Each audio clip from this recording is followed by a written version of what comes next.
कथा का आखरी का दिवस आहे, शेवटचा दिवस आज कथेचा आहे. असं समजा 7 दिवस जे जीवनामध्ये मिळालेत ना, त्या 7 दिवसापैकी आजचा आपला शेवटचा दिवस आहे असं समजा. ज्याला ज्याला भगवान परमात्म्याने 2 हात दिले तर हात वरती करून शिव शिव तुम हृदय से बोलो, मन मंदिर का पर्दा खोलो. शिव शिव तुम हृदय से बोलो, मन मंदिर का पर्दा खोलो. शिव शिव तुम हृदय से बोलो, मन मंदिर का पर्दा खोलो. शिव शिव तुम हृदय से बोलो, मन मंदिर का पर्दा खोलो. ये अवसर खाली न जाय मुख से जपले नमः शिवाय. अवसर खाली न जाय मुख से जपले नमः शिवाय. ये अवसर खाली न जाय मुख से जपले नमः शिवाय.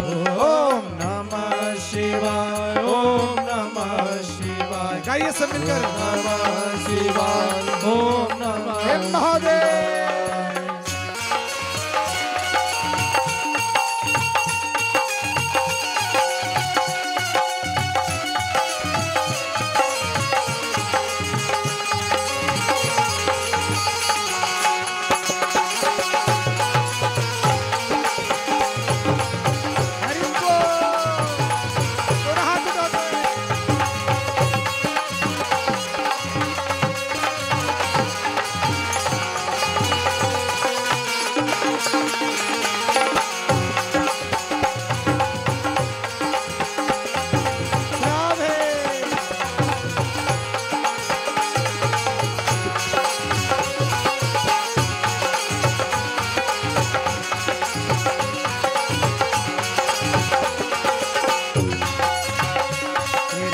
पल बीता जाए मुख से जपले नमः शिवाय. तेरा पल पल बीता जाए मुख से जपले नमः शिवाय. तेरा पल पल बीता जाए मुख से जपले नमः शिवाय. तेरा पल पल बीता जाए मुख से जपले नमः शिवाय. ओ श्री शिवाय नमस्तुभ्यं, श्री शिवाय नमस्तुभ्यं, श्री शिवाय नमस्तुभ्यं, श्री शिवाय नमस्तुभ्यं. श्री शिवाय नमस्तुभ्यं, श्री शिवाय नमस्तुभ्यं, श्री शिवाय नमस्तुभ्यं, श्री शिवाय नमस्तुभ्यं.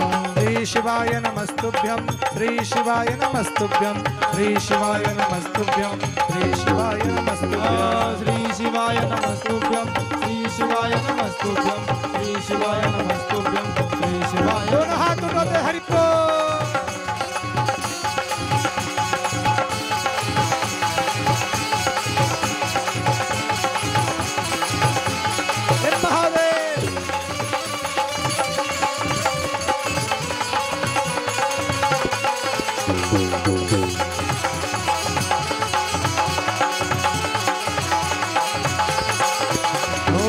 शिवाय नमस्तुभ्यं, श्री शिवाय नमस्तुभ्यं, श्री शिवाय नमस्तुभ्यं, श्री शिवाय नमस्तुभ्यं, श्री शिवाय नमस्तुभ्यं, श्री शिवाय नमस्तुभ्यं, श्री शिवाय नमस्तुभ्यं, श्री शिवाय नमस्तुभ्यं. श्री शिवाय नमस्तुभ्यं, श्री शिवाय नमस्तुभ्यं, श्री शिवाय नमस्तुभ्यं, श्री शिवाय नमस्तुभ्यं. श्री शिवाय नमस्तुभ्यं, श्री शिवाय नमस्तुभ्यं, श्री शिवाय नमस्तुभ्यं, श्री शिवाय नमस्तुभ्यं.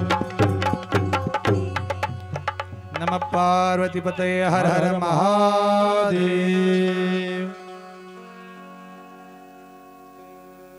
धर्म क्षेत्रे महाक्षेत्रे गंगा कालिंदी संगमे प्रयागे परमे पुण्ये ब्रह्मालोकस्य वर्ततम्. अनंत कोटी ब्रह्मांड नायक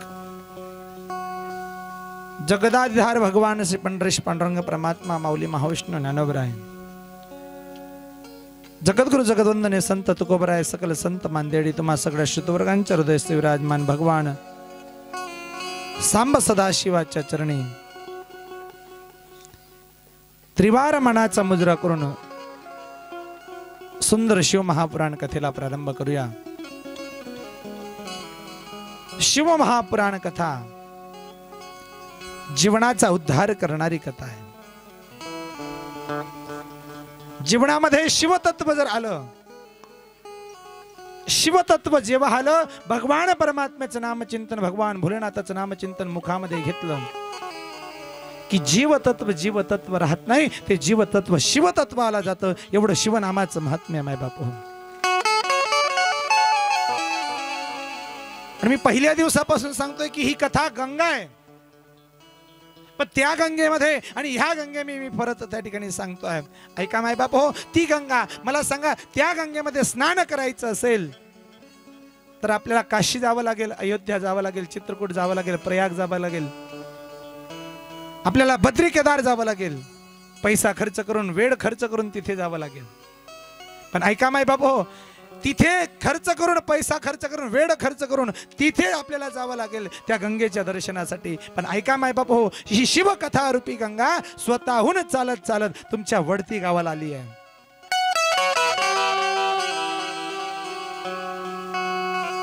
ती गंगा जी भगीरथाने पृथ्वी तलावर आणली, ती गंगा चराचराला पावन करणारी आहे. पण शिव महाकथा गंगा ही मनाला पावन करणारी आहे, ही मनाला पावन करणारी आहे.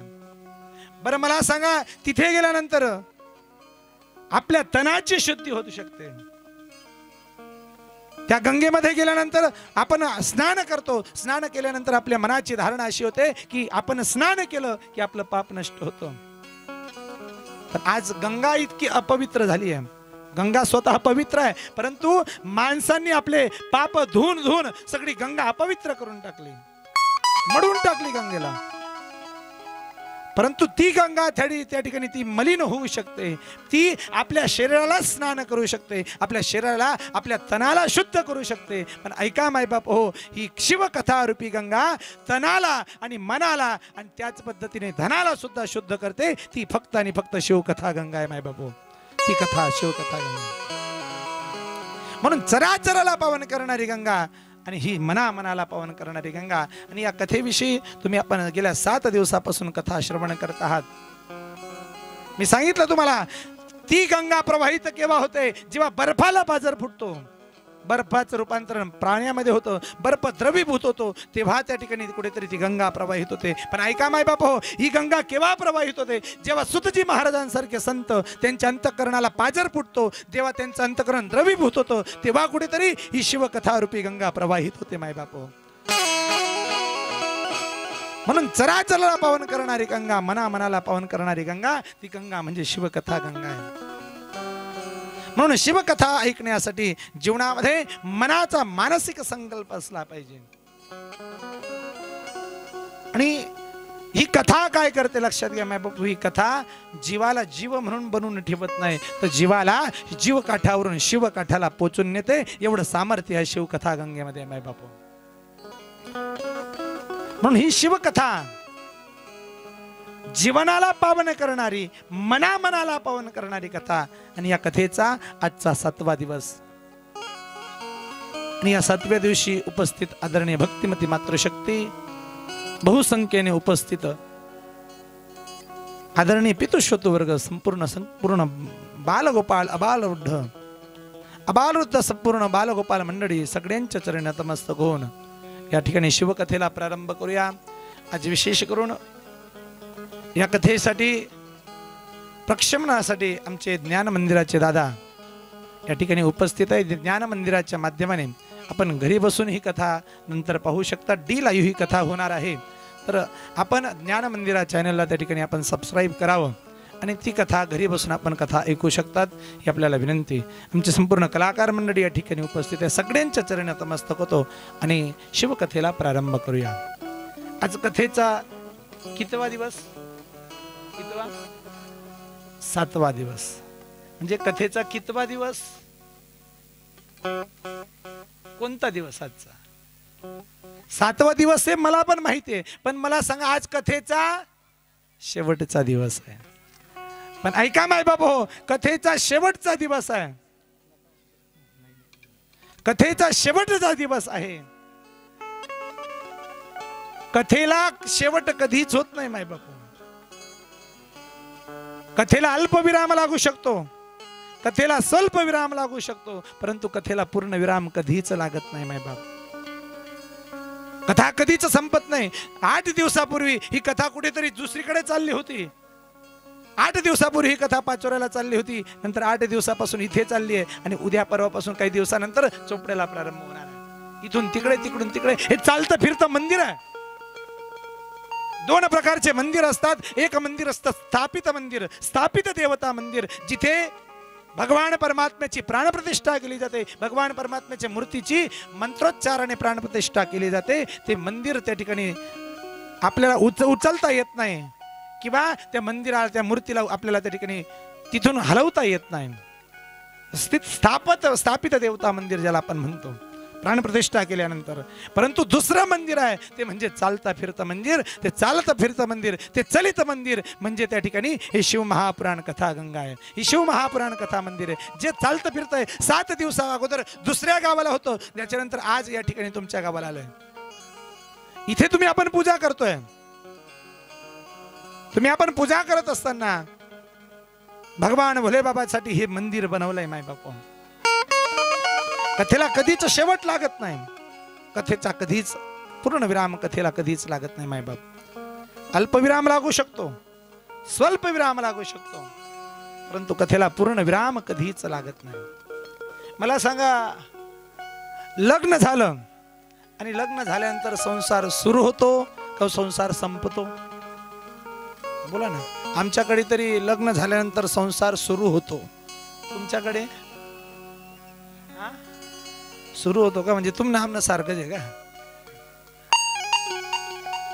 ऐका माय बाप, लग्न झालं की संसार सुरू होतो, संसार संपत नाही. त्याच पद्धतीने आज जरी कथा विरामाला जाते, आज कथेचा शेवटचा दिवस जरी आहे, तरी लक्षात घ्या माय बापू, आजपासून 7व्या दिवशी कथा ज्यावेळेस समाप्त होईल त्या दिवशी तुमच्या जीवनामध्ये कथा समाप्त होणार नाही. उद्यापासून खऱ्या अर्थाने तुमच्या जीवनामध्ये ही शिवकथा प्रारंभ होईल. ही शिवकथाची सुरुवात तुमच्या जीवनामध्ये सुरुवात झाली पाहिजे उद्यापासून. 7 दिवस महाराजांनी काय सांगितलं, 7 दिवस कथा आपण काय ऐकली, 7 दिवसापर्यंत आपण कथेमध्ये काय मनन केलं, काय श्रवण केलं, याचं श्रवण आणि मनन तुम्हाला पुढच्या वर्षभरासाठी करायचं आहे. ही जे ना, ही वर्षभराची चार्जिंग आहे तुमची. बॅटरीला जसं डिस्कनेक्ट केलं तर चार्जिंग लगेच उतरून जाते आणि ती बॅटरीला परत त्या ठिकाणी प्लग जोडले की त्याची चार्जिंग ऑटोमॅटिक सुरू होऊन जाते.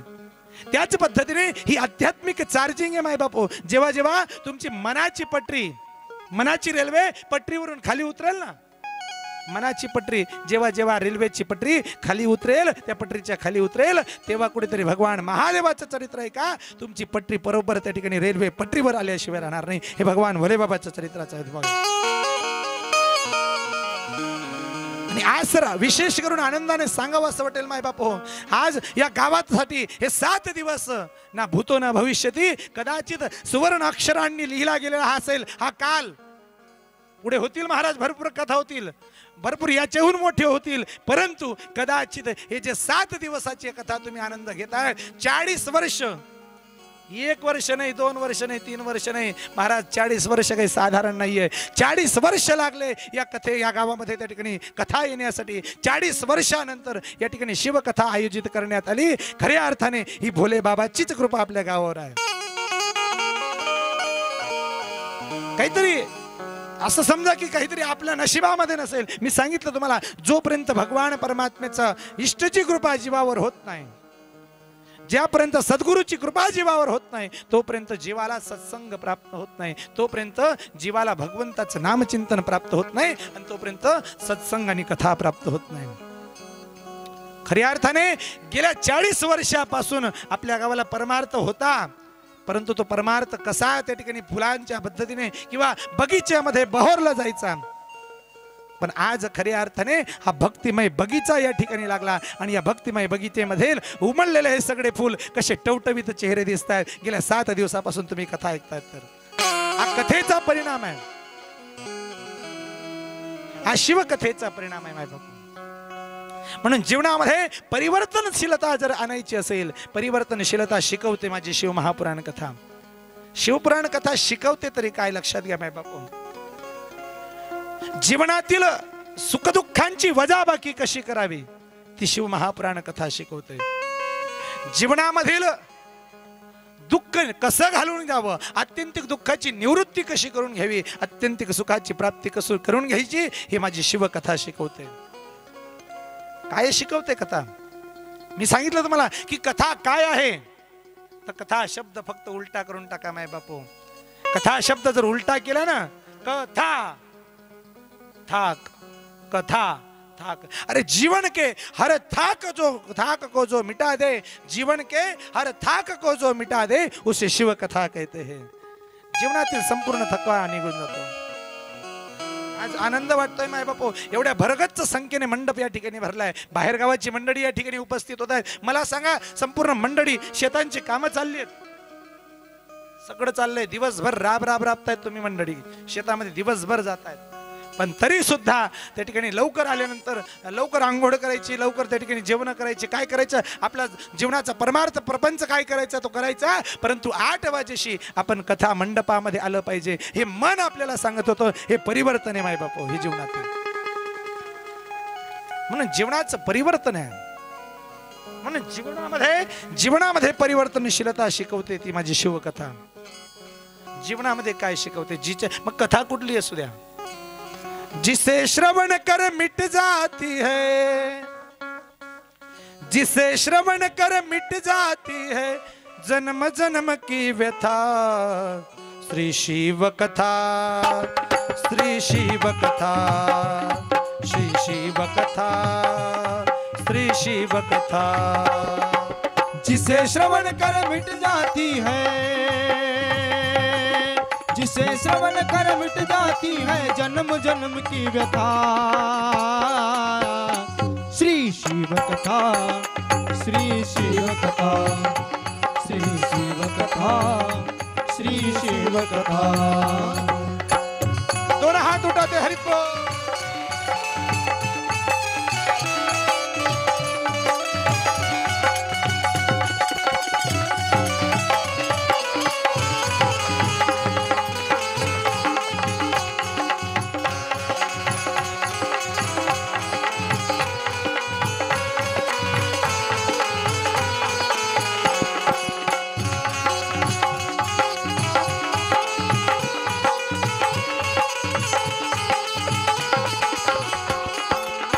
श्रवण कर मिट जाती है जन्म जन्म की व्यथा.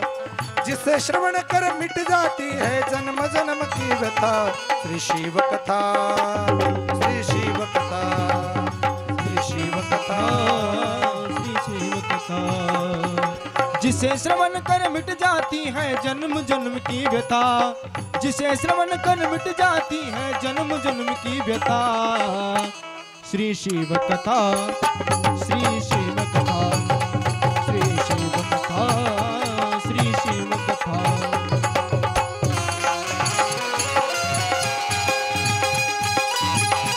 हे महादेव.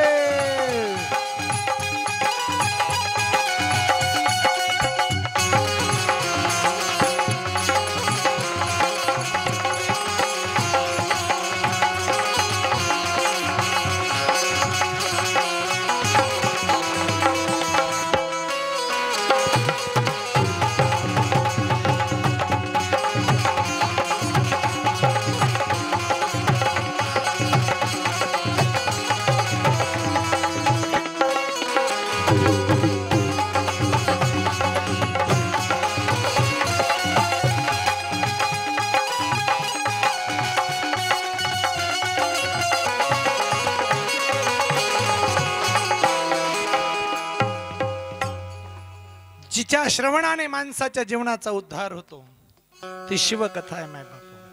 म्हणून ही शिव महापुराण कथा आज प्रयागराज तीर्थक्षेत्रावर सुतजी महाराज शौनकादिकांना सुंदर कथा सांगतायत. 2 घाटांवर चाललेली ही कथा आहे. एक भक्तीचा घाट आहे आणि एक शरणागतीचा घाट आहे. 2 घाटांवर चाललेली कथा आहे. धर्मक्षेत्रे महाक्षेत्रे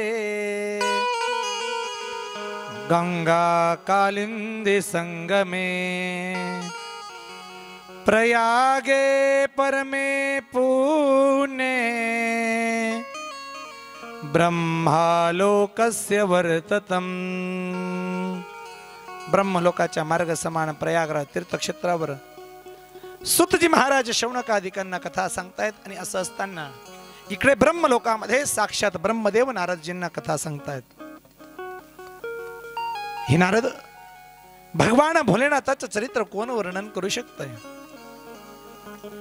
कारण भोले बाबाचं चरित्र एवढं दिव्य आहे, अलौकिक आहे की साक्षात पृथ्वीचा कागज केला, समुद्राची शाही केली आणि संपूर्ण जे काही वृक्ष आहेत त्यांची लेखणी जरी केली आणि साक्षात बुद्धीची देवता सरस्वतीला जरी बसायला लिहायला पाठवलं ना, बसवलं ना, तरी सुद्धा त्या ठिकाणी साक्षात सरस्वती लिहू शकणार नाही भोले बाबाचं चरित्र. स्वतः सरस्वती जरी लिहायला बसली तरी सुद्धा त्या ठिकाणी भगवान परमात्म्याचं, भगवान भोले बाबाचं चरित्र लिहू शकत नाही. त्याला घ्या बरं का, कोणाचं मूल बाळ आहे तिथं, ते बाळ कोणाचं घ्या तिकडे.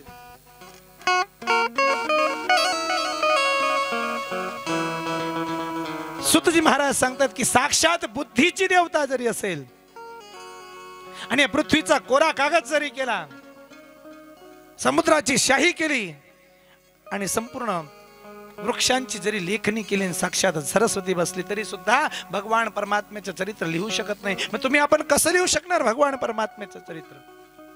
पण मी सांगतो महाराज, भगवान परमात्म्याचं, भगवान भोलेनाथाचं चरित्र लिहायचं असेल तर तुम्हाला आपल्याला सुद्धा तो अधिकार प्राप्त होऊ शकतो. पण केव्हा होईल तो चरित्र लिहायचा अधिकार? आपण काय केलं पाहिजे, कशाचा कागद घ्यावा, कशाची लेखणी घ्यावी आणि कशाची शाही घ्यावी. ऐका मायबाप, काया कोरी कागज करू, लेखनी करू जिभराय.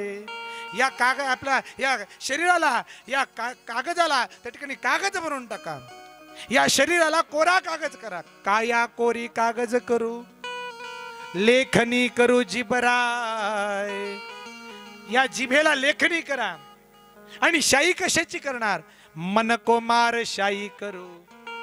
मनाला शाही मार, मनाला मारून शाही करा. काया कोरी कागज करू, लेखनी करू जिबराय. मन को मार शाही करू, प्रभू जीव गुण आप लिखाय. भगवान परमात्म्याचं, भगवान भोलेनाथाचं चरित्र ऑटोमॅटिक लिहिलं जात आहे माय बापू. किंवा या शरीराला काय करा, या शरीराला कोरा कागज करा, या जिभेला लेखनी करा आणि मनाला मारून शाही करा. भगवान भोले बाबाचं चरित्र ऑटोमॅटिकली तुमच्या जीवनामध्ये लिहिलं जाईल. एवढं चरित्र जीवनामध्ये असलं पाहिजे. म्हणून सुतजी महाराज शौनकादिकांना सुंदर कथा सांगतायत. आणि मग 7वी संहिता, वायव्य संहितामध्ये सुतजी महाराज शौनकादिकांना ओम नमः शिवाय मंत्राचा जाप सांगतात. ओम नमः शिवाय मंत्र, ओम नमः शिवाय मंत्र इतका सुंदर आहे. महर्षी वरा सर्वज्ञ, सर्वज्ञान मुहुर्मुहु, पंचाक्षरम महात्मयम, श्रोतुमिच्छामि तत्पदम. हे मुनिश्रेष्ठ सुतजी महाराज शौनकादिकांना सांगतायत आणि ब्रह्मदेव नारदजींना त्या ठिकाणी ही कथा सांगतायत. हे मुनिश्रेष्ठ, भगवान भोलेनाथाचा ओम नमः शिवाय मंत्राचा जाप जर आपण केला, ओम नमः शिवाय पंचाक्षर मंत्र आहे. भगवान भोले बाबा सांगतात की जो कोणी या माझ्या ओम नमः शिवाय मंत्राचा जाप करतो ना, तर साक्षात जो कोणी मुखातून माझ्या ओम नमः शिवाय मंत्राचा जाप करतो, मी स्वतः भोलेनाथ मुखातून सांगतात शिवपुराणामध्ये की मी स्वतः त्या भक्ताच्या पुढे पुढे चालतो आणि त्याच्या जीवनामध्ये आलेले काटे, आलेले संकट सगळे मी माझ्या हाताने दूर करतो, जो माझ्या ओम नमः शिवाय मंत्राचा जाप करतो. भगवान भोलेनाथाच्या ओम नमः शिवाय मंत्राचा जाप इतका महत्वाचा आहे. ओम नमः शिवाय मंत्र घ्या किंवा श्री शिवाय नमस्तुभ्य मंत्राचा जाप घ्या. नमः शिवाय, ओम नमः शिवाय, हर हर बोले नमः शिवाय. नमः शिवाय, ओम नमः शिवाय, हर हर भोले नमः शिवाय. नमः शिवाय, ओम नमः शिवाय, हर हर बोले नमः शिवाय. नमः शिवाय, ओम नमः शिवाय, हर हर भोले नमः शिवाय. नमः शिवाय, ओम नमः शिवाय, हर हर बोले नमः शिवाय नमः शिवाय ओम नमः शिवाय हर हर भोले नमः शिवाय नमः शिवाय ओम नमः शिवाय हर हर बोले नमः शिवाय ओम नमः शिवाय ओम नमः शिवाय हर हर बोले नमः शिवाय ओम नमः शिवाय ओम नमः शिवाय हर हर भोले नमः शिवाय ओम नमः शिवाय हर हर बोले नमः शिवाय नमः शिवाय ओम नमः शिवाय मंत्राचा जाप किती महत्वाचा आहे. वायव्य संहितामध्ये भगवान शिव उपमन्य ऋषी आणि भगवान श्रीकृष्णांचा झालेला संवाद सुंदर आहे. माय बापू, शिव उपमन्य ऋषी आणि श्रीकृष्णांच्या संवादामध्ये ओम नमः शिवाय मंत्राचं महात्म्य सांगितलंय. म्हटलं एकदा ब्रह्मदेवाने जगतातील 7 करोड मंत्रांची तुला केली. तर 7 करोड मंत्रांची तुला करत असताना जगतातील एक सगळे जे मंत्र आहेत 7 करोड मंत्र जे आहेत ते एकीकडे होते आणि ओम नमः शिवाय मंत्र एकीकडे होता. महाराज मंत्रांची तुला करत असताना म्हणून ओम नमः शिवाय मंत्र इतका श्रेष्ठ आहे. सप्तकोटी महामंत्रे रूप मंत्रे नैकदा मंत्र षडाक्षरो भिन्ना सूत्रम नित्या तन्मया यथा. याला पंचाक्षर मंत्र सुद्धा म्हणतात किंवा षडाक्षर मंत्र सुद्धा म्हणतात. नमः शिवाय म्हटलं तर हा पंचाक्षर झाला आणि त्याच्या पुढे ओम लावला तर ओम नमः शिवाय तर तो षडाक्षर झाला. माता भगिनींसाठी एक विशेष नियम या ओम नमः शिवाय मंत्रासाठी. ओम हा सायलेंट असला पाहिजे महिलांसाठी. ओम ओम शब्दाचा उच्चार महिलांनी करू नये. शिवपुराणामध्ये स्पष्ट उल्लेख आहे नमः शिवाय. आणि मग मंत्राचे 2 प्रकार सांगितले. एक आहे शास्त्रोक्त मंत्र आणि एक आहे वेदोक्त मंत्र. ऐका माय बाप हो, हा शास्त्रोक्त मंत्र जो आहे तो शास्त्रोक्त मंत्र अत्यंत सोपा आहे, जो शास्त्राने दिलेला आहे. पण ऐका, शास्त्रोक्त मंत्र सोपा आहे पण फल देण्यासाठी थोडासा उशीर लागतो. पण असं आहे की शास्त्रोक्त मंत्र थोडाही तरी चुकला तरी कुठल्या पद्धतीचा दोष होऊ शकत नाही, होत नाही. पण वेदोक्त मंत्र कठीण आहे, लवकर फळ देणारा आहे. पण वेदोक्त मंत्र जर चुकला तर त्याला त्या ठिकाणी चूक झाल्यानंतर आपल्याला दोष लागू शकतो. म्हणून 2 मंत्र आहेत. ओम नमः शिवाय मंत्र सुद्धा 2 प्रकारचे आहेत. एक आहे ओम नमः शिवाय आणि एक आहे श्री शिवाय नमस्तुभ्यम. एकच मंत्र आहे, दोघांमध्ये भेद नाही. पण भेद असा आहे की ओम नमः शिवाय मंत्र हा शास्त्रोक्त आहे, लवकर फळ देणारा आहे. इको कमी करा. लवकर फळ देणारा आहे. परंतु जर चुकला, ओम नमः शिवाय मंत्र जो आहे हा त्या ठिकाणी शास्त्रोक्त आहे, जर चुकला तरी कुठला दोष नाही. पण कदाचित पाठ केल्यानंतर थोडं लवकर फळ देणार नाही, थोडं उशिरा फळ देणार. पण श्री शिवाय नमस्तुभ्यम हा मंत्र जो आहे हा मंत्र वेदोक्त आहे, कठीण आहे, लवकर फळ देणार आहे. पण बोलताना जर चूक झाली ना तर दोष सुद्धा होऊ शकतो. 2 मंत्र आहेत. आता आपण महामृत्युंजय मंत्राचा जाप करतो. महामृत्युंजयाचा जाप करत असताना 2 प्रकारचे महामृत्युंजय मंत्र सांगितलेले आहेत. एक आहे जो आपण कायमस्वरूपी म्हणतो ओम त्र्यंबकम यजामहे सुगंधिं पुष्टिवर्धनम उर्वारुकमिव वंदनात् मृत्योर्मुक्षीयमामृता. हा मंत्र जो आहे हा शास्त्रोक्त महामृत्युंजय मंत्र आहे. पण यालाच एक वेदोक्त मंत्र सांगितलाय जो कठीण आहे, संहिता करण्यासाठी पाठासाठी कठीण आहे. पण त्याला आपण काय म्हणतो, तो जर म्हटला आपण जर चुकलो तर आपल्याला दोष लागू शकतो. ओम मृत्युंजय महादेव त्राहि मां शरणागतम जन्म मृत्यू जरा व्याधी पीडितम कर्म बंधने. हा सुद्धा महामृत्युंजय मंत्र आहे. पण मृत्युंजय मंत्रामध्ये सुद्धा 2 भेद असल्याच कारणाने एक शास्त्रोक्त मंत्र एक वेदोक्त मंत्र. एक शास्त्रोक्त मंत्र असा आहे की या शास्त्रोक्त मंत्रामध्ये स्पष्टपणे उल्लेख आहे की शास्त्रोक्त मंत्र सोपा आहे, फल देणारा उशीर आहे, परंतु चुकला तर कुठलाच दोष त्याच्यामध्ये नाही. परंतु वेदोक्त मंत्र जो आहे तो लवकर फल देणार आहे, पण कठीण आहे, पण चुकला तर त्या ठिकाणी दोष होऊ शकतो. परंतु धन्यवाद द्यावे लागतील माय बापू. जो कठीणातील कठीण मंत्र होता श्री शिवाय नमस्तुभ्यम, श्री शिवाय नमस्तुभ्यम सगळ्यात कठीणातील कठीण मंत्र होता. आज पूज्य प्रदीप मिश्राजींनी आपल्यासाठी सगळ्यांसाठी तो सोपा करून सांगितला. आज लहान मुलांपासून तर आबाल वृद्धांपर्यंत श्री शिवाय नमस्तुभ्यम मंत्र पाठ आहे महाराज. खूप खूप धन्यवाद द्यावे लागतील प्रदीप मिश्राजींना.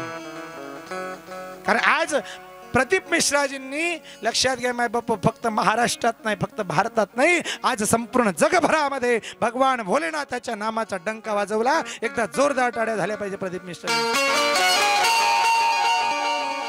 नाही तर कसं व्हायचं माहिती का, सुरुवातीच्या काळामध्ये भगवान भोलेनाथाच्या मंदिरावर कोणी जात नव्हतं, काहीतरी दैवी अवतार मानावं लागेल. सुरुवातीच्या काळामध्ये भोलेबाबाच्या मंदिर पडकी असायचे, कोणीच जायचं नाही.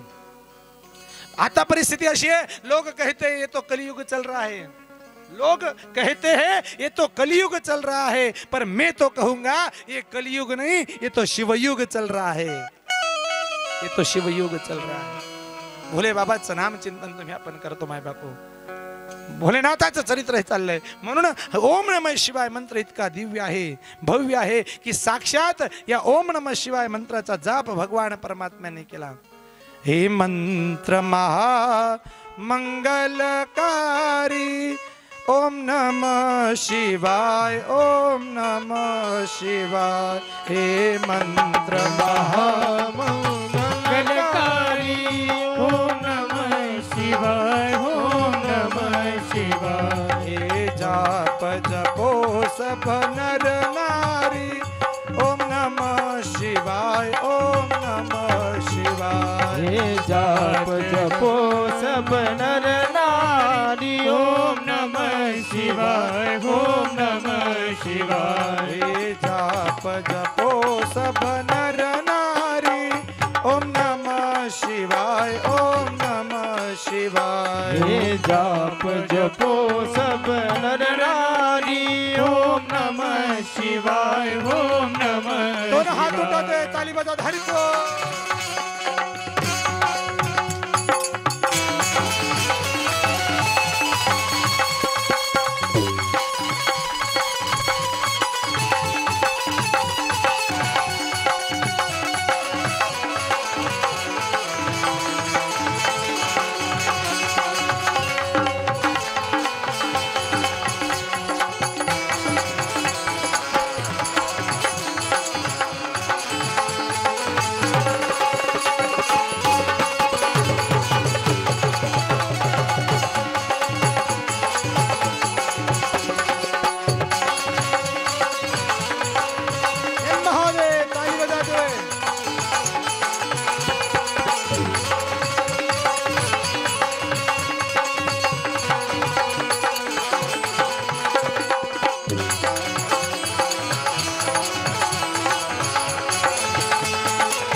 किया, रामेश्वर जी को याद किया, रामेश्वर जी को याद किया, करके पूजा शिव प्रसन्न किया, करके पूजा शिव प्रसन्न किया।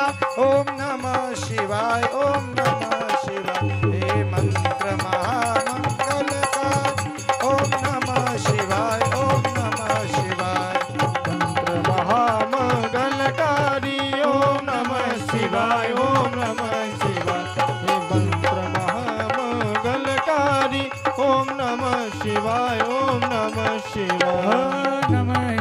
शिवाय ओम नमः शिवाय ओम नमः शिवाय मंत्राचा जाप जर केला तर जीवनाचा उद्धार नक्की झाल्याशिवाय राहत नाही माय बापू. आज सुतजी महाराज शौनकादिकांना सुंदर कथा सांगतायत.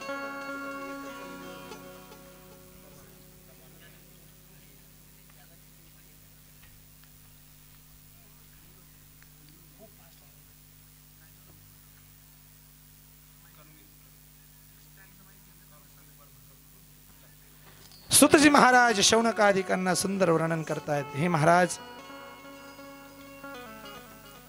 भगवान भोलेनाथ स्वरूप जीवनाचा उद्धार करण्यासाठी आणि भक्तांचा उद्धार करण्यासाठी भगवान भोले बाबा या पृथ्वी तलावर अवतार धारण करतात. आणि अवतार धारण करत असताना लिंग स्वरूपामध्ये भगवान भोले बाबा या ठिकाणी प्रगट झालेले आहेत. त्या लिंग स्वरूपांना आपण ज्योतिर्लिंग असं म्हणतो. ज्योतिषाम शिवलिंगानां महात्म्यं कथयाधुनः उत्पत्तिचं तथा तेषां गृही सर्वं यथा श्रुतम्. भगवान बोले बाबा सर्व जगताला ज्योतिर्मय झालेले आहेत. ज्योतिर्मय स्वरूपामध्ये प्रकट झाले आणि त्याला ज्योतिर्लिंग असं म्हटलं गेलं. 12 ज्योतिर्लिंग आहेत. किती या जगतामध्ये? फक्त भारतातच नाही, भारताच्या बाहेर सुद्धा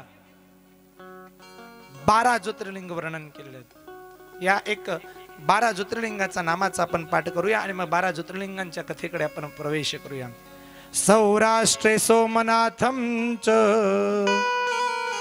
श्रीशैले मल्लिकार्जुनम् उज्जैन्यां महाकालम् ओंकारं ममलेश्वरम् परल्या वैजनाथं च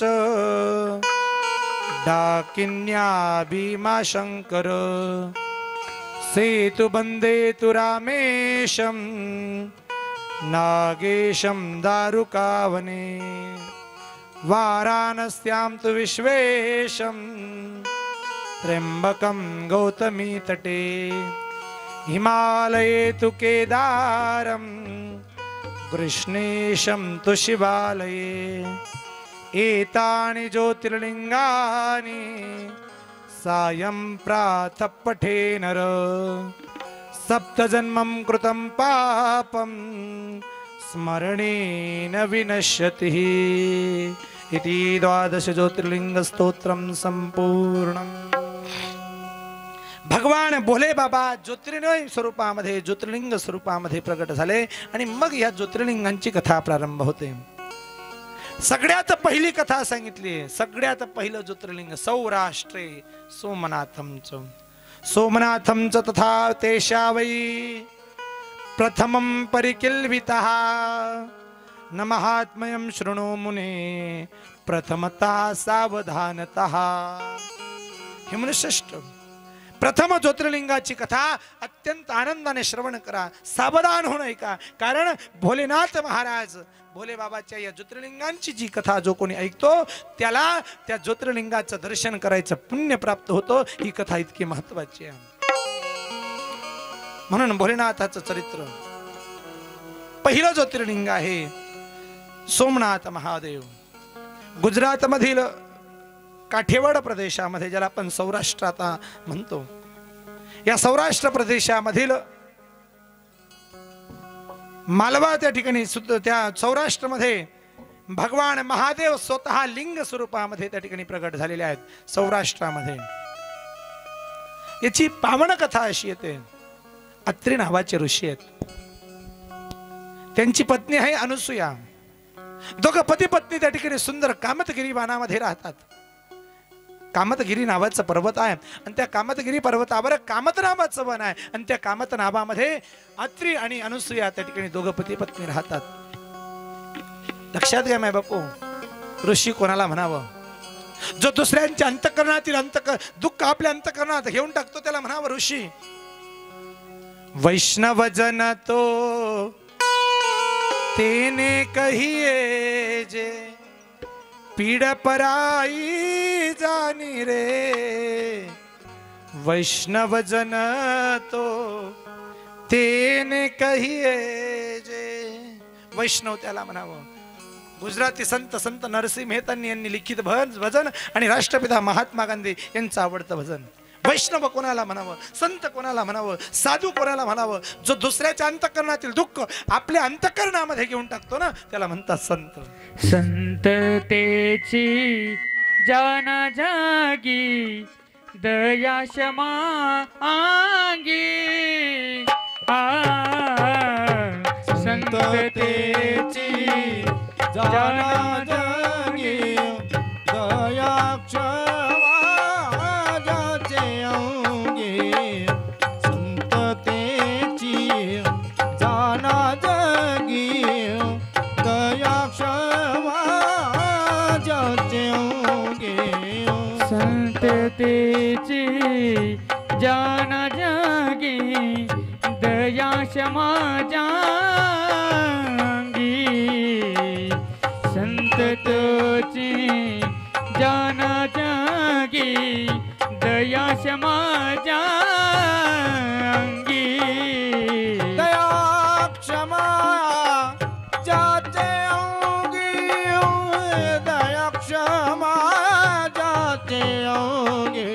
ओ दया क्षमा जाचे अंगी, दया क्षमा जाचे अंगी.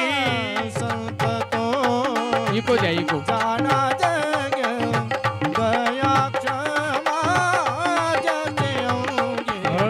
संततेची जाना जागी, दया क्षमा जाचे अंगी. संततेची जाना जगी, दया क्षमा जाचे अंगी. संततेची जाना जगी, त्याला म्हणावं संत, त्याला म्हणावं साधू, त्याला म्हणावं वैष्णव. लगेच सेटिंग बदलून द्यायचं.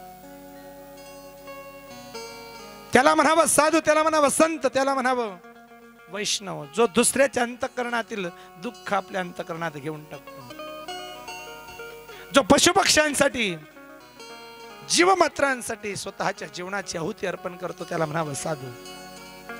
ऋषी कोणाला म्हणतात सांगू तुम्हाला.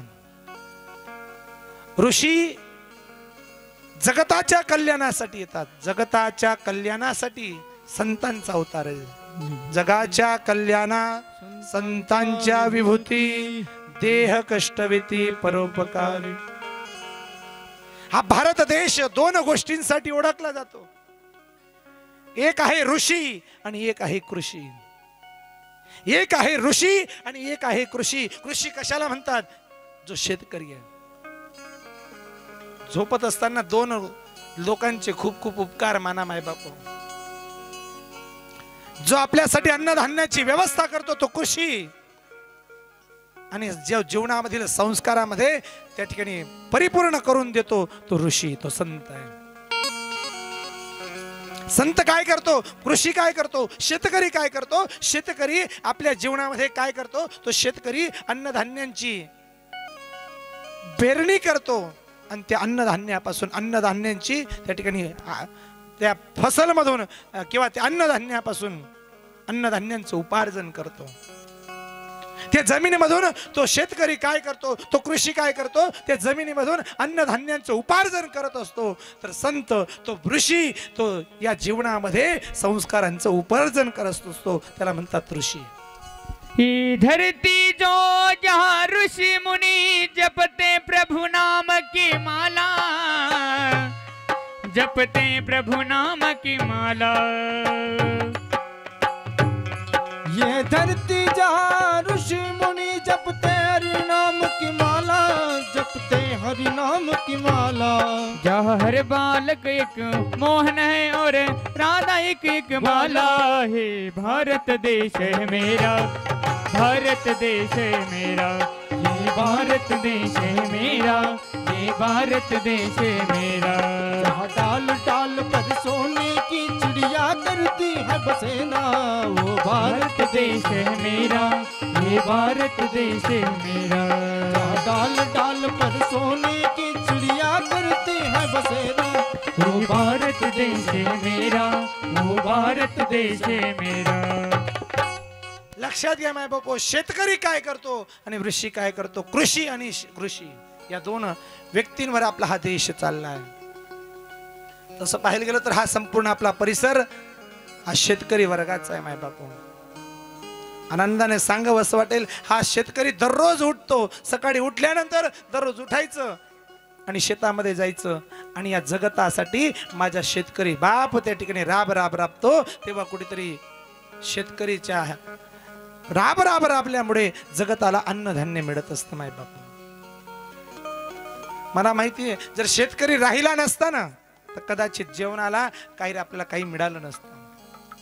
म्हणून जगतामध्ये कोणी श्रेष्ठ असेल तर शेतकरी आहे। एकदा झालं असं, बाहेर जे बोलतायत ना त्यांना विनंती, आपण शांतता ठेवा, आरोड्या मारू नका बाहेरच्या मंडळींनी।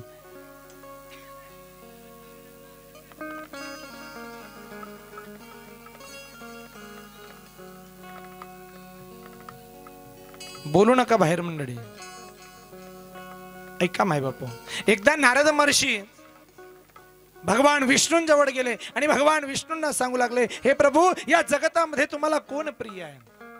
मनामध्ये उत्तर होतं, अहंकार होता, मीच प्रिय असलो पाहिजे। कारण काय, जगतामध्ये असा कोणताच व्यक्ती नाही की भगवान विष्णूंचं नामचिंतन पुन्हा पुन्हा पुन्हा करत असेल। मीच 24 तासामध्ये एकही सेकंद असा नाही की जिथे माझं भगवान परमात्म्याचं नामचिंतन खंड झालंय, खंडित नाही, म्हणून मीच प्रिय असला पाहिजे। भगवान विष्णू समजून गेले, हा नारद महर्षी अहंकारावश आहे, भगवान परमात्म्याला अहंकार चालत नाही। म्हणून भगवान नारदांना भगवान विष्णूंनी सांगितलं, हे नारदा, मला जरा कोणी प्रिय असेल तर म्हटले त्या चोपडा तालुक्यामधील वडती गावातील जो शेतकरी आहे ना, तो शेतकरी मला प्रिय आहे। म्हटले शेतकरी प्रिय आहे, मग त्याची अवस्था केवढी असेल, त्याची साधना किती मोठी असेल। कदाचित माझ्यापेक्षा सुद्धा तो दुपटेने तुमचं नाव घेतलं असलं पाहिजे। मला त्याची परीक्षा घ्यायची म्हटले, आणि परीक्षा घेण्यासाठी आज तो जो शेतकरीची परीक्षा घेण्यासाठी नारद महर्षी त्या ठिकाणी पृथ्वी तलावर आलेले आहेत। आणि पृथ्वी तलावर आल्यानंतर आज नारद महर्षी पृथ्वी तलावर परीक्षा करतायत। नारद महर्षी पाहतायत की हा जो शेतकरी आहे तो काय करतोय। दररोज सकाळी उठायचं त्या शेतकऱ्याने, आणि शेतकऱ्याने सकाळी उठून त्या ठिकाणी शेतामध्ये जावं। याने काय करावं, या शेतकऱ्याने उठावं, उठल्यानंतर भगवान परमात्म्याचं दर्शन घ्यावं, एकदा पूजा करावी। मी तुम्हाला सांगितले आपली पूजा कशी असते, सगळ्या देवांना घ्यावं, सगळ्यांची भोवनकी एकत्र करावी आणि त्या ठिकाणी त्या गंगाडमध्ये ठेवावं। गंगेचैव यमुनेचैव गोदावरी सरस्वती नर्मदा सिंधू कावेरी जलेस्मिन् सन्निधं कुरु। झाली देवपूजा आपली, तशी देवपूजा असते। आता त्या शेतकऱ्याला बिचारा वेळ नाही, त्याचं पण त्या ठिकाणी काही चूक नाहीये, कारण त्याला जगताच्यासाठी अन्नधान्याचं उपार्जन करायचंय, जगतासाठी जेवणाची व्यवस्था करायची। म्हणून तो उठला आणि उठल्यानंतर एकदा देवाचं भजन केलं, उठला, शेतामध्ये गेला आणि शेतामध्ये गेल्यानंतर त्या ठिकाणी दिवसभर राब राब राबतोय। दुपारी 12-12:30ची वेळ झाली आणि 12-12:30ची वेळ झाल्यानंतर त्या ठिकाणी त्याने आपल्या हातामधली जी भाकर होती ती भाकर काढली आणि त्या धरणी मातेला थोडासा नैवेद्य समर्पित केला आणि जेवण केलं। एकदा भगवंताची आठवण केली आणि पुन्हा जेवण झालं आणि जेवण झाल्यानंतर परत आपल्या कामाला लागला। आणि जसा काही कामाला लागला तर शेवटपर्यंत संध्याकाळ झाली, संध्याकाळी 6 वाजेपर्यंत राब राब राबत राहिला आणि संध्याकाळपर्यंत राब राब राबता राबता संध्याकाळी घरी आला।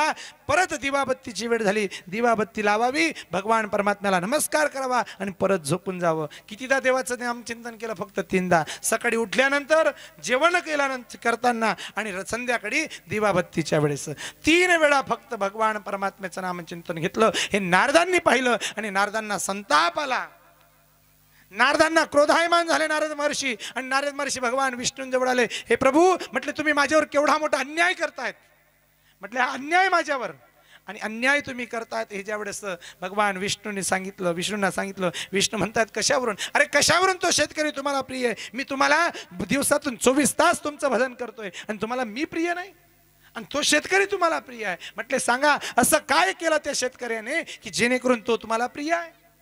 आणि मग मात्र त्यावेळेस भगवान विष्णूंनी त्या नारदांना सांगावं, हे नारदा, मी तुझं उत्तर देतो म्हटले, पण अगोदर तू असं कर, मी तुला एक काम सांगतो ते काम कर म्हटले.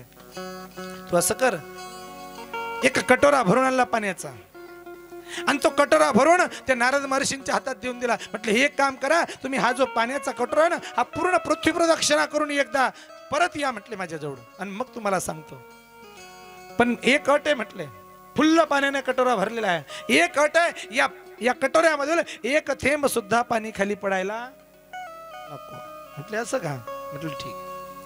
आणि मग मात्र एक थेंब सुद्धा पाणी खाली पडायला नको असं म्हटल्यानंतर आज नारद महर्षींनी तो कटोरा घेतला आणि पूर्ण पृथ्वी प्रदक्षिणा करायला सुरुवात केली.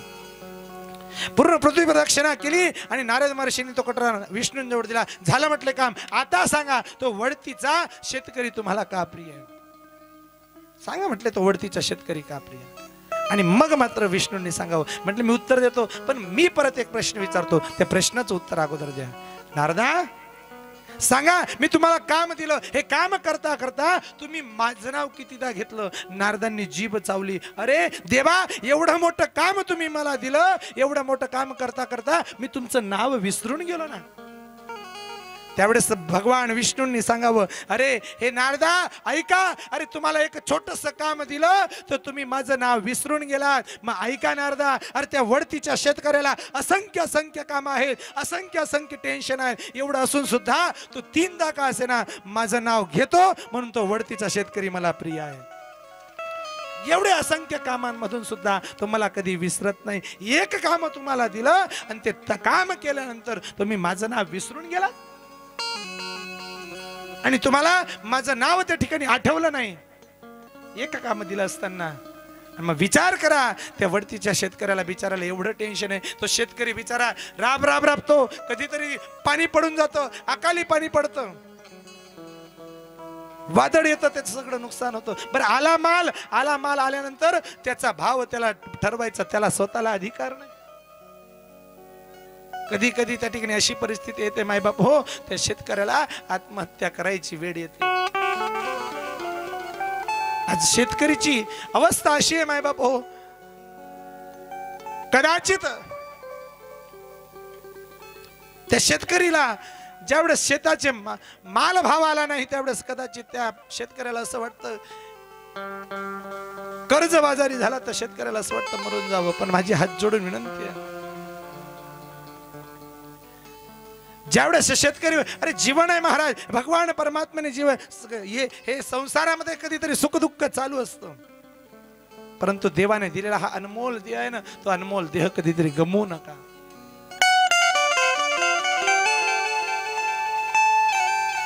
आज परिस्थिती अशी झाली मायबापू, म्हणून शेतकरी आणि ऋषी आणि कृषी हे 2 लोक असे आहेत की ज्यांचा उपकार आपण कधी विसरता कामा नये. आज अत्रि ऋषी आणि अनुसूया दोघं पती पत्नी त्या ठिकाणी राहत आहेत मायबापू कामतगिरी वनामध्ये.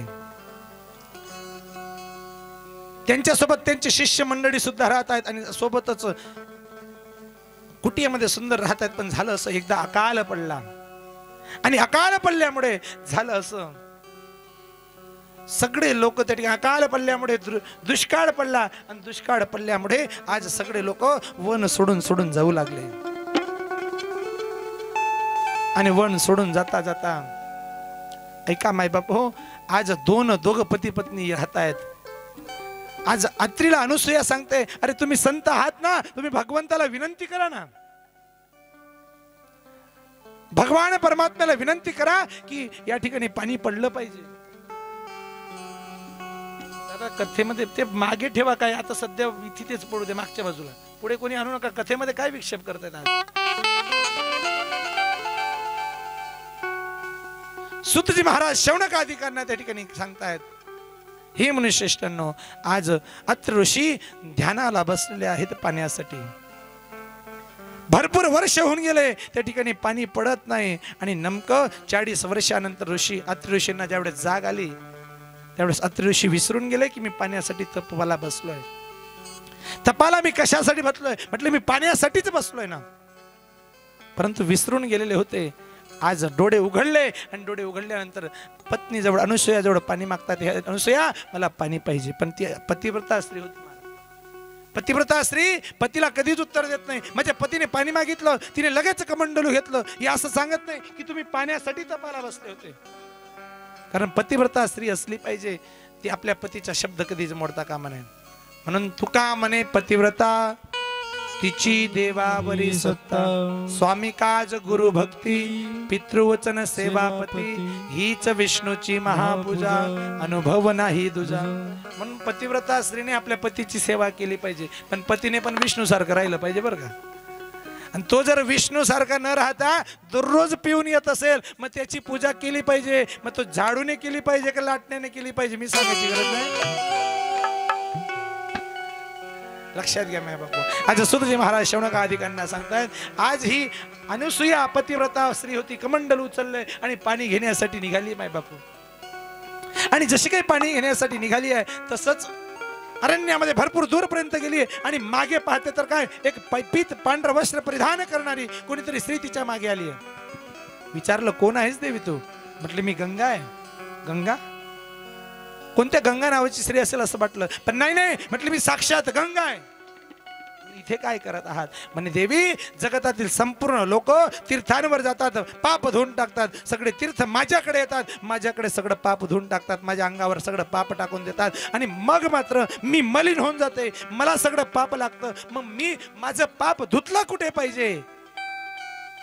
तर म्हटले, एखाद्या पतिव्रता स्त्रीच्या चरणावर लोडण घातल्यानंतर माझं सुद्धा पाप जातं. साक्षात गंगा सांगते की मी स्वतः पतिव्रता स्त्रीच्या चरणावर लोडण घातलं की गंगेचे सुद्धा पाप चाललं जातं. एवढ्या पतिव्रता स्त्रीचा अधिकार आहे माय बापो. एवढा एका स्त्रीचा पतिव्रता स्त्रीचा अधिकार. एक पतिव्रता स्त्री जगताच्या मालकाच्या नियमाला सुद्धा बदलू शकते. म्हणून आज त्या ठिकाणी ती अनुसूया निघालेली आहे आणि अनुसूयाला ती गंगा माता सांगते की, म्हटले, हे अनुसूया, तुला पाणी पाहिजे ना, मी तुला पाणी देते, पण मी तुला पाणी दिल्यानंतर मला त्या ठिकाणी तू काय कर, एका वर्षाचं जे पतिव्रतेचं पुण्य आहे ना, ते तू मला देऊन टाक. ती अनुसूया म्हणते, माझ्या पतीला मला पाणी पाजायचंय, तर 1 वर्षाचं काय? म्हटले, माझ्या पूर्ण जन्मभराचं पुण्य घेऊन टाक, पण मला पाणी दे. पाणी दिलंय आणि पाणी घेऊन त्या ठिकाणी पण विनंती केली अनुसूयेने. म्हटले, तुम्ही इथे या ठिकाणी तुम्ही या, मी एक छोटासा खड्डा बनवते, तिथे उपस्थित राहा तुम्ही. काय माझ्या पतींना खोटं वाटेल? मग त्या गड्ढ्यामध्ये, त्या छोट्याशा खड्ड्यामध्ये त्या गंगेला प्रवाहित केलं आणि तेथून कमंडलू भरलं आणि निघालेली आहे. आज अत्रींजवळ पाणी दिलेलं आहे अनुसूयेला. अत्री तर गटागटा पाणी पिऊन गेले, पण पाणी पिल्यानंतर आठवण आलं, अरे मी तपासाठी कशाला बसलो होतो, पाण्यासाठी, आणि हिने पाणी आणलं तरी कुठून? या घनघोर जंगलामध्ये पाणी कुठे नाही आणि हिने पाणी आणलं तरी कुठून? मग विचारलं आणि मग मात्र अनुसूया सांगते, म्हटले, हे प्रभू, हे नाथ, मी हे पाणी आणलं गंगे जोडून साक्षात. म्हटलं, बेडी का खोडी तू? अगं, गंगा येण्यासाठी भगीरथाने किती प्रयत्न केले, तेव्हा कुठेतरी गंगा पृथ्वीवर आणली आणि तू इथे मंदाकिनी गंगा त्या ठिकाणी सांगते. म्हटले, हो, तुम्हाला खोटं वाटेल ना, चला. आणलंय आणि त्या गड्ड्यामध्ये त्या ठिकाणी दाखवलं की इथे गंगा प्रवाहित झाली. आज दोघं पती पत्नी त्या गंगेच्या पाण्यामध्ये नमस्कार करत आहेत आणि त्या गंगेच्या पाण्यामधून कमंडलू भरलंय. आणि मग मात्र आज अत्री ऋषींनी तिथूनच बाजूला पडलेली माती घेतली आहे आणि त्या मातीपासून पार्थिव ज्योतिर्लिंग बनवलंय, मातीचं शिवपिंड बनवलंय आणि भगवान भोले बाबाला विनंती केली आहे आणि भोले बाबा साक्षात प्रकट झाले. भोले बाबांनी वरदान दिलं, हे अत्री, आजपासून मी आज तुझ्या नावाने इथे प्रतिपादित राहील. आणि त्या शिवलिंगाचं नाव पडलं, बोल अत्रेश्वर महादेव की. अत्रेश्वर महादेवाच्या रूपाने भगवान भोले बाबा प्रकट झाले. आज अत्री ऋषी सगळ्या भक्तांना सांगतायत की, हे भक्तजनो, या आणि भगवान भोले बाबाचं आपण संपूर्ण मिळून भजन करूया. आज अत्री ऋषी म्हणतात, भजो प्रेम से भक्तो भूतेश्वर, भजो प्रेम से भक्तो भूतेश्वर, भजो प्रेम से भक्तो भूतेश्वर, भजो प्रेम से भक्तो भूतेश्वर. उमानाथ सत्यम शिवम सुंदर, भजो प्रेम से भक्तो भूतेश्वर भजो प्रेम से भक्तो भूतेश्वर दोनों हाथ उठा दे हरि बोल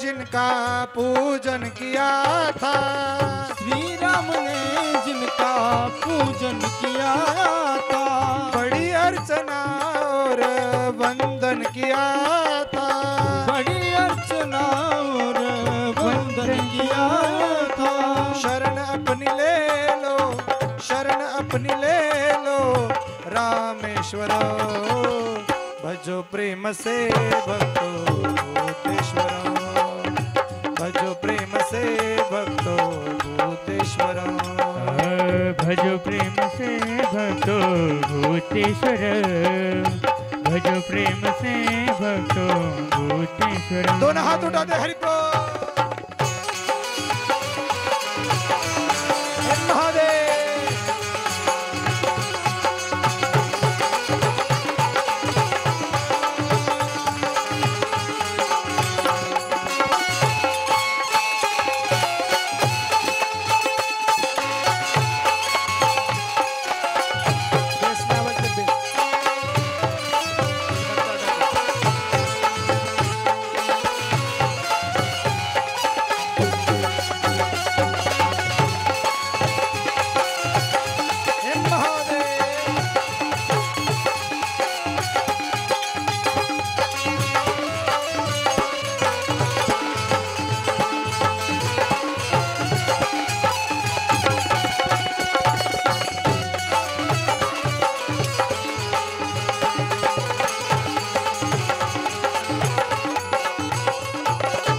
जटा से बहे जिनकी गंगा की धारा जटा से बहती गंगा धारा मेरा भोला दानी है जग से निराला मेरा बोलदानी है जग से निराला वसे रुंड माला गले भूषण भजो प्रेम से भक्तो भूतेश्वर भजो प्रेम से भक्तो भूतेश्वर भज प्रेम से भक्तो भूतेश्वर भज प्रेम से भक्तो हे भूतेश्वर महादेव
कैलासवासी कंठधारी है कैलासवासी बसाया तूने त्रिशूल पे काशी बसाया तूने त्रिशूल उद्धार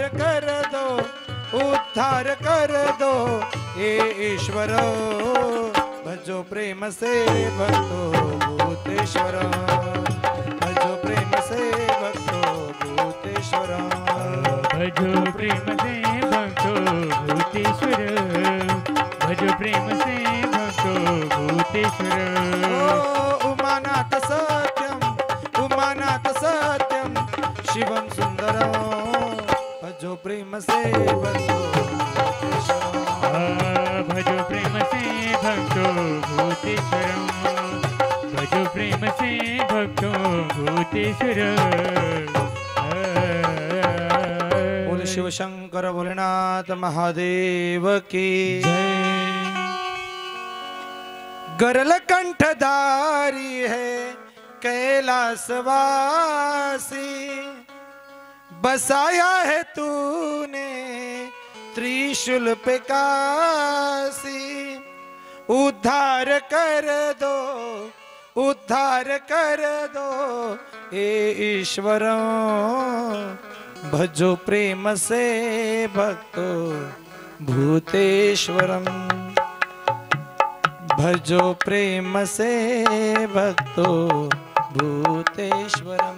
आज अत्रि अनुसया दोघही भगवान भोलेनाथाची वंदना करतायत। भोलेनाथ महाराज त्या ठिकाणी अत्रेश्वराच्या रूपाने वरदान देत आहेत। म्हटले हे अत्रि अनुसया काळजी करू नका, तुमच्या जीवनामध्ये भगवान परमात्म्याचे अंश असणारे त्रिदेव जन्माला येतील। आणि पुढे झालंच तसं, ब्रह्मा विष्णू महेश अनुसयेचं पातिव्रत्य भंग करण्यासाठी त्या ठिकाणी आले असताना छोटे छोट्या बालकाच्या रूपामध्ये बालक झाले आणि त्रिगुणात्मिक दत्त त्या ठिकाणी जन्माला आले। बोल दत्तात्रय महाराज की जय। दत्त कोणाच्या घरी जन्माला येतात? अत्रि जो त्रिगुणात्मिक आहे।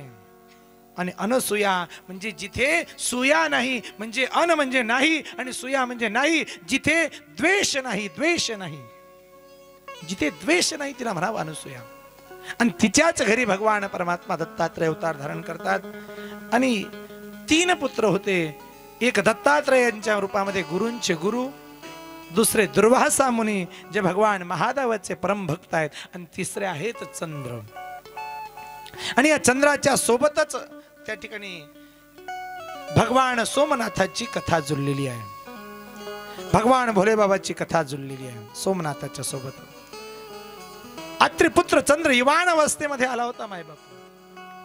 आणि एका ठिकाणी ज्यावेळेस अरण्यामध्ये यज्ञ चालू असताना संतांच्या संगतीमध्ये जात असताना अत्रिपुत्र चंद्र निघालेला आहे। आणि असं असताना त्याच ठिकाणी दक्ष प्रजापती आलेला आहे। आणि दक्ष प्रजापतीची जी मोठी कन्या होती सगळ्यात, तिचं नाव होतं रोहिणी। त्या रोहिणीला सुद्धा परमार्थामध्ये आवडगोडी होती, इकडे चंद्राला सुद्धा परमार्थामध्ये आवडगोडी होती। दोघांचं मनोमिलन झालं आणि अत्रिपुत्र चंद्राने रोहिणीचा हात मागितलाय दक्षाकडे। दक्षाला आनंद झाला, वा अरे चंद्र किती युवान असतात, अवस्थेमध्ये असताना संस्कारवान आहे। आणि मग मात्र दक्ष प्रजापती आपल्या मुलीला कन्याला देण्यासाठी तयार होऊन गेलाय। आणि रोहिणीचा विवाह सुंदर पद्धतीने त्या चंद्राशी झालाय। पण दक्षाच्या जे इतर कन्या होत्या 26 कन्या, त्याही चंद्रावर भाडल्या आणि त्या सुद्धा म्हणायला लागल्या आम्हाला चंद्राशीच विवाह करायचा आहे। 26च्या 26 कन्या, आज 27 वधूंशी आज त्या चंद्राचा विवाह झाला। आज 27 कन्या घेऊन चंद्र आलेला आहे मायबापू। अत्रि आणि अनसुयांच्या त्या शिबिरामध्ये, त्या झोपडीमध्ये, त्या पर्णकुटीमध्ये आज चंद्रासोबत 27 कन्यांचं आगमन झालं, पुत्रवधूंचं आगमन झालं आणि सुंदर संसार सुरू झाला। पण झालं असं, आता जी रोहिणी होती ना, ही रोहिणीचं प्रेम अत्यंत त्या चंद्रावर होतं, चंद्राचंही तिच्यावर होतं। का तर दोघांचा स्वभाव चांगला होता, दोघांचं मनोमिलन चांगलं व्हायचं, दोघही धर्म कार्यामध्ये रत होते, दोघं एका ठिकाणी राहायचे। म्हणून बाकीच्या 26 कन्यांना असं वाटलं की चंद्र आपल्यावर प्रेम करत नाही जेवढं रोहिणीवर करतो। आज ईर्ष्या तत्व निर्माण झालंय, ईर्ष्या तत्व निर्माण झालंय मायबापो। आज त्या रोहिणीच्या विषयी आणि सगळ्या 26च्या 26 कन्या ईर्ष्या करू लागल्या रोहिणीच्या विषयी। ईर्ष्या तत्व इतकं जबरदस्त असतं मायबाप हो. ईर्ष्या कधी जर जीवनामध्ये आली तर ईर्ष्या पार बर्बाद करून टाकते आपल्याला. म्हणून कोणाची ईर्ष्या कधी करू नका मायबाप हो. ज्या कुटुंबामध्ये, ज्या घरामध्ये, ज्या परिवारामध्ये, ज्या गावामध्ये, ज्या प्रदेशामध्ये ईर्ष्या तत्व निर्माण झालं, ते कुटुंब, ते परिवार, ते घर आणि ते गाव आणि तो समाज लवकर लयाला जात असतो मायबाप. म्हणून कृपया कोणाची ईर्ष्या करू नका. कोणी पुढे जात असेल जाऊ दे ना. एखादा घरातला व्यक्ती पुढे जात असेल तर घरातल्या व्यक्तीने त्याचा ईर्ष्या कधी न करू नका, त्याचा द्वेष कधी करू नका. एखादा गावाचा व्यक्ती जर पुढे जात असेल तर त्याचा कधी द्वेष करू नका. कधी कधी ऐकायला मिळतं, मोठ्या पदावर जाणारा व्यक्ती जर असेल आणि जर गावातले लोक त्या ठिकाणी त्याच्याविषयी बोलताना आपल्याला ऐकायला मिळतं, हा तो का, तो तर एवढासा होता, आमना समोर हाफ चड्डीवर फिरे. लहान असतं ज्याचं त्याचं लहानपण आहे, मग तो पण लहानपणी त्या ठिकाणी हाफ चड्डीवरच फिरेल ना. मग तो का मोठी पॅन्ट फिरून पाहिली का. कधी आपल्या नातेवाईकांची, आपल्या परिसरामधील गावातील एखादा पोरगा पुढे जात असेल गावाचा ना, तर मनामध्ये छाती पुढे करा, अरे गर्वाची अनुभूती करा, माझ्या गावाचा पोरगा पुढे जातोय ना, तर याच्यासोबत त्या मुलाच्या सोबत माझ्या गावाचं सुद्धा नाव मोठं होतंय. हा गर्व आपल्याला असला पाहिजे, अभिमान आपल्याला असला पाहिजे. द्वेष कधी करू नका, त्याची ईर्ष्या कधी करू नका. कितीतरी ईर्ष्या प्रत्येक ठिकाणी बघायला मिळते. अरे कधीतरी घराच्या भिंतीवरून तरी ईर्ष्या बघायला मिळते, कधीतरी त्या शेताच्या बांधावरून तरी ईर्ष्या बघायला मिळते, आणि कधीतरी त्या ठिकाणी गावागावातील भानगडींवरून आपल्याला ईर्ष्या बघायला मिळते. हात जोडून माझी विनंती तुम्हाला मायबाप हो, ही ईर्ष्या म्हणजे कशी असते सांगू तुम्हाला. ईर्ष्या म्हणजे उदी सारखी असते. उदी असते ना, वाढवी. ती उदी त्या लाकडाला आतून पोखरत असते. ते लाकूड बाहेरून चांगलं दिसतं, परंतु ते आकरून त्या ठिकाणी पोखरलं जातं आणि ते लाकूड केव्हा खराब होऊन जाईल काही सांगता येत नाही. ही वाढवी असते, ही ईर्ष्या तत्व.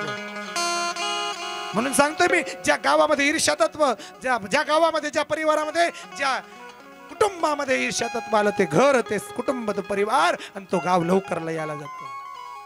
आज मला आनंद वाटतो मायबापू. आज मला आनंद वाटतोय की आज या शिव महापुराण कथेच्या माध्यमाने आज संपूर्ण गावातील लोक आजूबाजूचं सगळं विसरून आज एक संघ झाले. आज भगवान भोले बाबाची कृपा तुमच्यावर झाली आणि तुम्ही सगळे एकत्र आलात. मला सुद्धा गर्व वाटतोय, मला सुद्धा अभिमानाची अनुभूती त्या ठिकाणी होते की या गावाने एकत्र आलं पाहिजे. माझी हात जोडून विनंती आहे माय बापू आपल्याला, या शिव महापुराण कथेमधून काही शिकायचं असेल तर एकच संदेश तुम्हाला देऊ इच्छितो. अरे ठीक आहे ना, राजकारणापुरता राजकारण करा, परिवारामधील काही दुःख असेल, संकट असेल, तेवढ्यापुरता त्या ठिकाणी राग रुसवे, ठीक आहे, राग रुसवे फुगे बरे असतात, परंतु ते त्या ठिकाणी कायमस्वरूपी नका असू द्या. ज्या गावामध्ये ईर्ष्या तत्व असेल, ज्या गावामध्ये राजकारण असेल, ते गाव, ते घर, ते समाज लवकर बर्बाद होतो माझा बापू. हा इतिहास आहे. हात जोडून विनंती माझी, मागचं सगळं विसरा आणि आज जसं तुम्ही एक संघ झालात, जे काही असेल ते मागचं सगळं विसरून भोले बाबाच्या चरणी नतमस्तक होऊन आज संपूर्ण एक मंडळी एकत्र आलात. माझी हीच आपल्याला विनंती आहे की आपण संपूर्ण गाव एक संघ राहा, एकत्रित राहा. अरे कोणाची काय मजाल तुमच्या गावावर बोट ठेवून जाईल जर तुम्ही एकत्रित असलात, तर कोणाची काही मजाल नाही. हात जोडून विनंती माझी तुम्हाला, ठीक आहे ना, गावामध्ये काही राजकारण असेल ते राजकारणापुरतं राजकारण ठेवा, तेवढ्या दिवसापर्यंत ठेवा, परंतु नंतर त्या ठिकाणी एकत्र या आणि एकत्र बसून त्या ठिकाणी चर्चा करा. हात जोडून विनंती माझी, मला काही स्वार्थ नाही तुमच्यापासून, परंतु आज शिव महापुराण कथेमधून काही शिकत असाल, आज जसं तुम्ही एक संघ आहात असं वर्षानुवर्षे आपण एक संघ राहा. माझं वडती गाव एक संघ राहिलं पाहिजे, माझं वडती गाव एकत्र आलं पाहिजे, हीच माझ्या मनाची कामना आहे आणि माझी मनाची कामना तुम्ही पूर्ण करावी अशी माझी इच्छा तुमच्याजवळ. जर ईर्ष्या तत्व गावामध्ये शिरलं ना मायबाप होते, बाहेरून चांगलं वाटतं, गाव चांगलं असं आहे तसं आहे, परंतु आतले मन जर खराब झाले, जर लक्षात घ्या मायबाप, आपले मन जर खराब झाले एकमेकांच्या विषयी, तर गाव कधी परत जोडू शकत नाही. गाव एक संघ असेल, एकत्र असेल, तर बाहेर गावाच्या कोणाची काय मजाल असेल मायबाप हो, आपल्या गावावर कुठली आज येईल असं तर जाऊ द्या, परंतु आध्यात्मिक शक्ती सुद्धा आपल्या गावामध्ये त्या ठिकाणी एकत्रित आली पाहिजे, हीच माझी अपेक्षा आहे. म्हणून गावातील ईर्ष्या बाजूला फेका, गावातील सगळं राजकारण बाजूला फेका आणि एकत्र येऊन एक संघ येऊन माझ्या वडती गावाने काम केलं पाहिजे, हीच माझी अपेक्षा त्या ठिकाणी मायबाप हो. म्हणून ईर्ष्या त्या ठिकाणी कधी करू नका, नाही तर कसं असतं माहिती का, एकमेकांविषयी ईर्ष्या केली जातं, असं होतं तसं होतं. मलाही आनंद वाटतो त्या ठिकाणी संपूर्ण गाव एकत्र आलं पाहिजे, संपूर्ण गावाने एकत्र येऊन काम केलं पाहिजे. नाही तर कसं असतं, एकमेकांची ईर्ष्या करत असतात. एका गावाला माझी कथा होती आणि त्या गावाला आमच्या गावाच्या एक म्हातारे आजीबाई आल्या आणि त्या आजीबाई कथा आटोपल्यानंतर दर्शनासाठी आल्या, नमस्कार वगैरे केला. मलाही बरं वाटलं, चला बुवा आमच्या गावाच्या आजीबाई माझ्या दर्शनासाठी आल्या. आणि दर्शनासाठी आल्यानंतर आता त्या आजीबाईने मस्तपैकी दोघं हात घेतले, बोट वगैरे मोडले, वा वा छान छान वाटलं, छान बोलायला लागल्या. आता माईक चालूच्या चालू आणि म्हणते कशी, अरे वा महाराज, अरे इतका मोठा झालास, किती मोठा झालास, किती सुंदर गायन करतो, किती सुंदर कथा करतो. पण मी पाहिलं म्हटले या क्षेत्रावर कसा आला, म्हणे माऱ्या करून इथपर्यंत आला. मला सांगा, ज्याचे त्याचं बालपण हे इथं काढायचं होतं का? माईक चालूच्या चालू लोक सगळे असे पाहायला लागले. विनोदाचा भागवड आहे माय हो. आज ईर्ष्या तत्व जीवनामध्ये कधीच असता कामा नये. जीवनामध्ये परमार्थ असला पाहिजे. जीवनामध्ये एकत्र संघ व्हा, एक संघ व्हा. माझ्या भोले बाबाची तुमच्यावर कधीच त्या ठिकाणी कृपा राहील आणि कधीच तुमच्यावर संकट येऊ देणार नाही. माझ्या भोले बाबाची कृपा तुमच्यावर कायम सोपी राहील. आज सुतजी महाराज शौनकादिकांना सांगतात, आज ईर्ष्या तत्व निर्माण झालंय.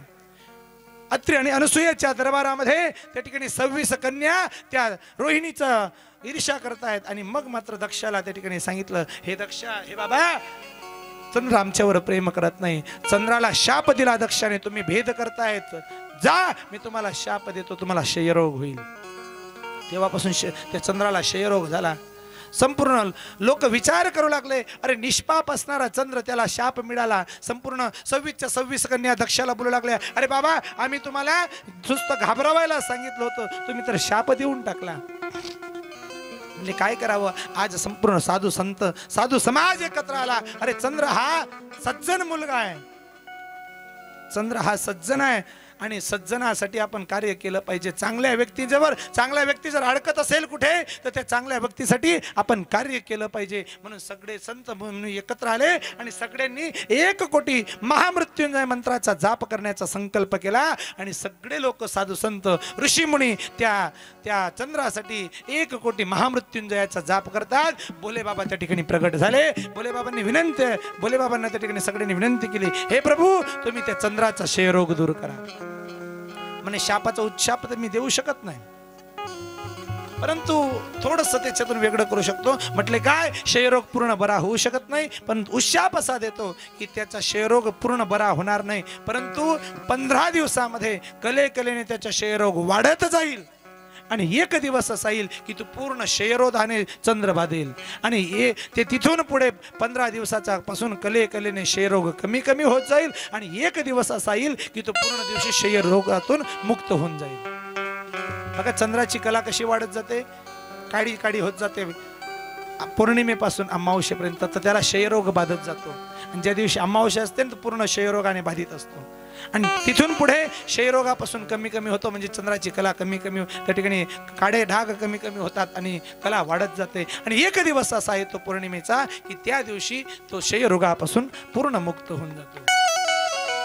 म्हणून भोले बाबांचा उशाप लागला. आणि मग मात्र चंद्राने विनंती केली की हे भोलेनाथ, हे प्रभू, माझी विनंती आहे की तुम्ही या ठिकाणी ज्योतिर्लिंग स्वरूपामध्ये प्रगट राहा. चंद्राला एक नाव आहे सोम.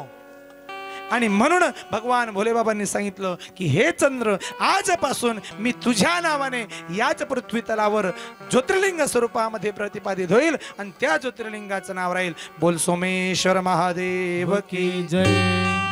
सोमनाथ महादेवाच्या रूपाने आज भोले बाबा प्रकट झाले. देवतांनी आकाशातून पुष्पवृष्टी केली, एकच जयघोष केला, बोल सोमनाथ महादेव की जय. श्वेतां चंद्रां यत्पूर्वे प्रार्थितो बहुतो मया न मानितं तया यस्मात् तस्मात् तक्षये भवोत. म्हटले क्षयरोगापासून मुक्त करण्यासाठी चंद्राला भगवान भोले बाबा त्या ठिकाणी प्रकट झाले. आणि भोले बाबा प्रकट झाल्यानंतर त्याच भोले बाबांनी त्या सोमनाथाच्या साठी त्या ठिकाणी भगवान महादेवांनी त्या चंद्रासाठी अवतीर्ण ज्योतिर्लिंग स्वरूप केला. आणि त्या ज्योतिर्लिंगाचं नाव आहे सोमनाथ महादेव. सुतजी महाराज शौनकादिकांना सांगतात, हे मनुश्रेष्ठ, जो कोणी या सोमनाथ कथेची कथा ऐकतो, सोमनाथ ज्योतिर्लिंगाची कथा ऐकतो, त्याला सोमनाथाच्या मंदिराचं दर्शनाचं पुण्य प्राप्त होतं. मग सुतजी महाराज शौनकादिकांना पुढे कथा सांगतात.